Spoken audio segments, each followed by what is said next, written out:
ಜೀವನ ಮಲ್ತೊಂದಿಪ್ಪುನ ಇಲ್ಲನ ತೆರವು ಮಲ್ಪೆರೆಗ್ ನ್ಯಾಯಾಲಯದ ಆದೇಶ ಬತ್ತಿ ನಡೆದು ಪ್ರಾಯದ ದಂಪತಿಲು ನಮಕ್ ದಯಾಮರಣ ಕರುಣಿಸಲೇ ಪಂದು ತಹಶೀಲ್ದಾರನ ಮೂಲಕ ದೇಶದ ಮಾನ್ಯ ರಾಷ್ಟ್ರಪತಿಲೆಗ್ ಅರ್ಜಿ ಸಲ್ಲಿಸಾಯಿನ ಘಟನೆ ಕಡಬಡ್ ನಡೆತುದುಂಡು.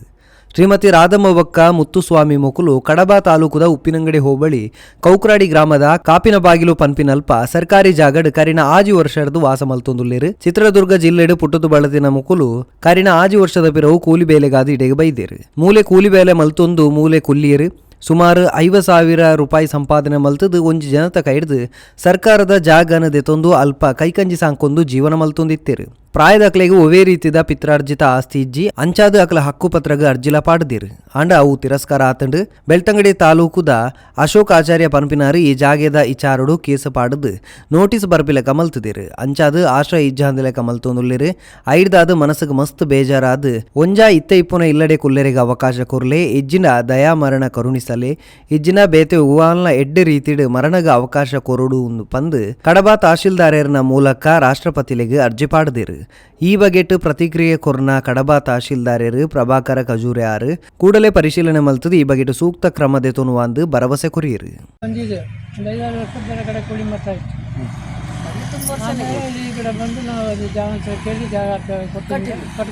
ಯಾರು ನಿಮ್ಮನ್ನಲ್ಲಿ ಮನೆ ಕಟ್ಟಿ ಕೂತ್ಕೊಳ್ಳಿಕ್ಕೆ ಹೇಳಿ? ಅಂಬಡಿ ಅಂತ ಅಲ್ಲಿದ್ದಾನೆ.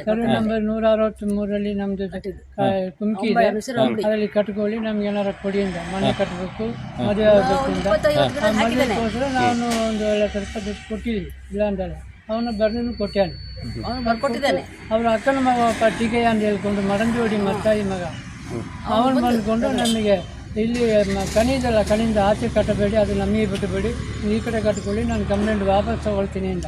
ಹಳೆ ತಹಸೀಲ್ದಾರ್ ಮುಂದ್ಗಡೆ ಅವನು ಅರ್ಜಿ ಕೊಟ್ಟಿದ್ದ, ಮತ್ತೆ ವಾಪಸ್ ತಗೊಂಡು ಕಟ್ಕೊಳ್ಳಿ ಅಂತ. ಕಟ್ಟುವಾಗ ತಹಸೀಲ್ದಾರ್ ಬಂದು ನಿಲ್ಲಿಸಿದ್ರು. ಈಗ ನಿಮ್ಮ ಮನೆ ಒಂದೇ ಅಲ್ಲಿರೋದಲ್ಲ, ಬೇರೆಯವರು 3-4 ಮನೆ ಸಾಲಾಗಿದೆ ಎಲ್ಲ. ಒಂದೇ ಸರ್ವೆ ನಂಬರ್ 123 ಪುರಂದರ ಒಂದು ಅವನೇ ಕೊಟ್ಟಿದ್ದು. ಇವನಿಗೆ ಅವನಿಗೆ ಅದೇ ಜಾಗದಲ್ಲಿ ಅವನು ಕಟ್ಕೊಂಡೆ. ಆ ಮನೆಗಳಿದೆ ಇವಾಗ ಇದೆ ಪಕ್ಕ ಪಕ್ಕನೇ ಒಂದೇ ನಂಬರ್ ಇದೆ. ಅವನ ಮನೆ ಮಧ್ಯ ಅದು, ಆ ಕಡೆ ಪಕ್ಕ ಪುರಂದರ, ಮಧ್ಯ ಇವನು, ಈ ಕಡೆ ಪಕ್ಕ ನಾವು ಇರೋದು.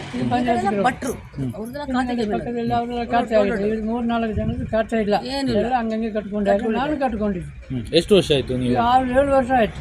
ಪಟ್ಟಿ ಆದ್ರೆ ಪಲಾವ್ ಏನೂ ಮಾಡಿಲ್ಲ.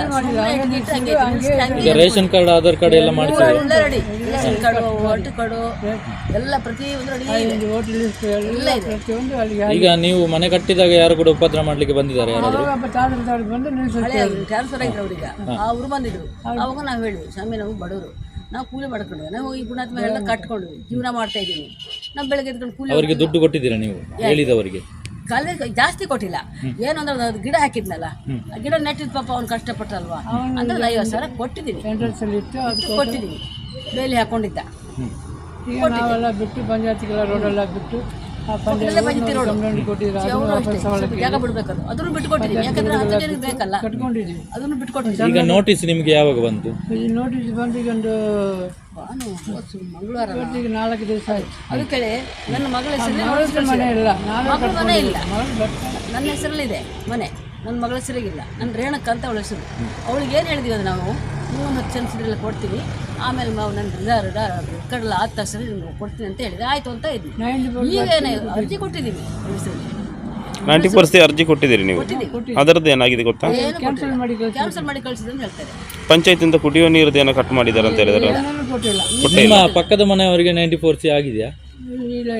ಯಾರಿಗೂ ಆಗಲಿಲ್ಲ.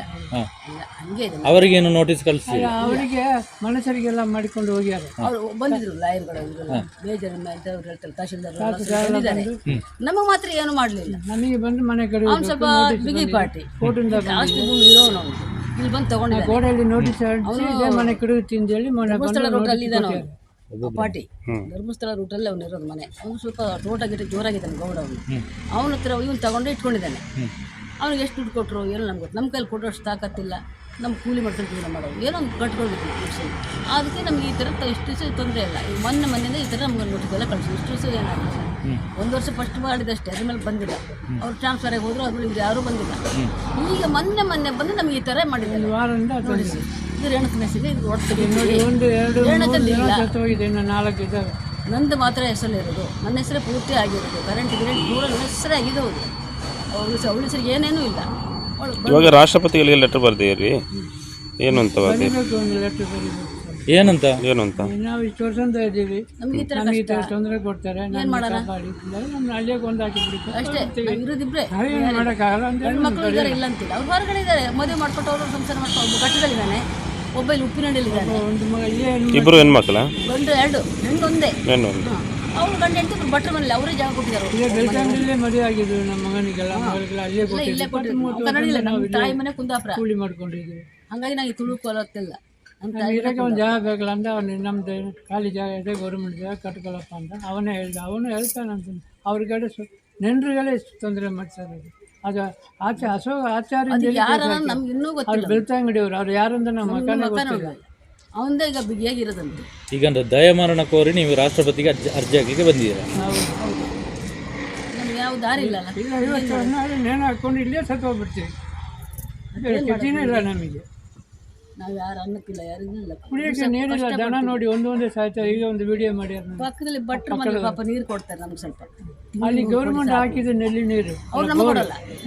ಕೆಳಗೆ ಪಕ್ಕದಲ್ಲೇ ಇದೆ, ಲಪ್ಪರ್ಗೆಲ್ಲ ಬಿಡ್ತಾರೆ. ಅವ್ರ ತೋಟ ನಮಗೆ ಕುಡಿಯೋಕ್ಕೆ ನೀರು ಕೊಡ್ತಾರೆ. ಅವರೆಲ್ಲ ನಮ್ಗೆ ಕೊಡಲ್ಲ. 6-7 ವರ್ಷದಿಂದ ಅಲ್ಲಿ ಹೊರಗಡೆ ಒಲೆಯಿಂದ ನೀರು ಹೊತ್ಕೊಂಡು ಬರ್ತಾರೆ. ಕಷ್ಟಪಟ್ಟಿದ್ದೀವಿ. ಆದರೂ ತಹಸೀಲ್ದಾರ್ಗೆ ಅಲ್ಲಿ ಬಿ ಡಿ ಓಗೆ ಅರ್ಜಿ ಕೊಟ್ಟರೆ ಮಾಡೋಣ ಕೊಡೋಣ, ಕಂಪ್ಲೇಂಟ್ ಇದೆ, ಅದು ಇದೆ, ಇದು ಇದೆ ಅಂದ್ಕೊಂಡು ನಮ್ಮ ಮೇಲೆ ನಾಟಕ ಮಾಡಿ ನಮ್ಮನ್ನು ಖಾಲಿ ಮಾಡೋಕ್ಕೆ ಕೊಲೆ ಮಾಡೋಕ್ಕೆ ಇದ್ದಾರೆ ಗೌರ್ಮೆಂಟ್. ಒಂದೇ ನಾನು ಹಾಕಿ ಕೊಂದು ಬಿಡಲಿ, ಇಲ್ಲೇ ಸತ್ತೋಗ್ಬಿಡ್ತೀವಿ.